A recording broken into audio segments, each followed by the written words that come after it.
Hi guys, আসসালামু আলাইকুম। কেমন আছো সবাই? আশা করি সবাই ভালো আছো, আর তোমাদের দোয়ায় আলহামদুলিল্লাহ আমিও কিন্তু খুব ভালো আছি।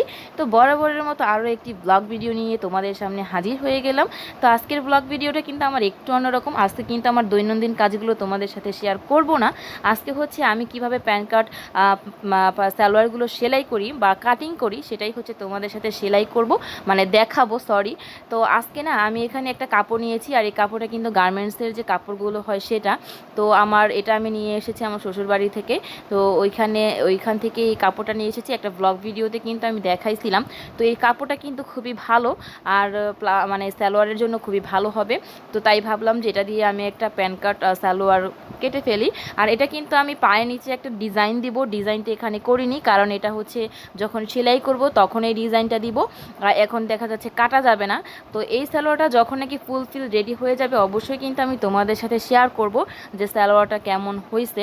আর আমি কিন্তু টুকটাক কাজ পারি, আমি কিন্তু প্রফেশনাল দর্জি না, বা প্রফেশনালভাবে আমি কিন্তু করতে পারি না। আমি কিন্তু কিছুদিন হয়েছে মাত্র আমি সেলাই করতেছি, মানে কিছুদিন হয়েছে আমি মাত্র শিখতেছি। আর শিখতেছি হচ্ছে আমি আমার মেজো আপুর কাছে।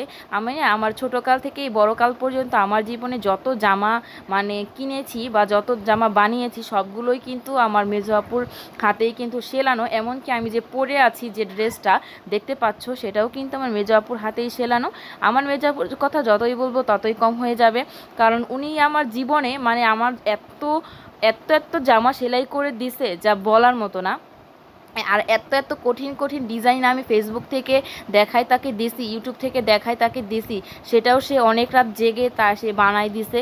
আর তারও কিন্তু ছোট্ট একটা বেবি ছিল, তাও কিন্তু সে ওকে রেখেই কিন্তু আমার জন্য বানাই দিছে, মানে কখনো কোনো কিছুতে না বলেনি।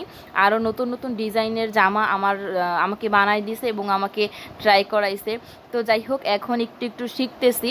তো শেখার পরে কিন্তু আমি এখন নিজেই কম বেশি করে করি। আগে না এই সেলাই কাজটা ভাল লাগতো না, বাট এখন যেন কেমন যেন ভাল লাগে। আসলে দিন যায় মানুষের চয়েসটা না একটু অন্যরকম হয়ে যায়।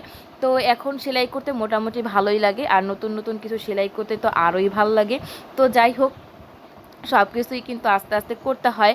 আর আগে যেটা ভাল লাগতো না এখন সেটা ভাল লাগে, আগে যেটা ভাল লাগতো এখন সেটা ভাল লাগে না। এটাই হচ্ছে মানুষের জীবন। আস্তে আস্তে পছন্দ অপছন্দগুলো কেমন যেন চেঞ্জ হয়ে যায়। তো যাই হোক, আমি কিন্তু সালোয়ারটা এভাবেই কাটতেছি, কারণ এটা হচ্ছে প্যান কার্ড, এটার জন্য আমি হচ্ছে এভাবেই দেখছি আর এভাবেই শিখছি। এটার জন্য যদিও আমি ফুলফিল পারি না, আমি আগেই বলছি, কিন্তু যতটুকু পারো নিজেরটা হয়ে যায়, নিজেরটা আমি করতে পারবো, এই কনফিডেন্স আমার আছে। বা আমি মাঝে মাঝে না আমার আপুকেও বানাই দিই, যেমন খারাপ যে জামাগুলো না মানে মোটামুটি সেগুলো হচ্ছে বানাই দিই, যেন নষ্ট হলে যেন অল্পের উপরে দেই যায়, মানে ভালো কোনো ড্রেস এখনও বানাই না।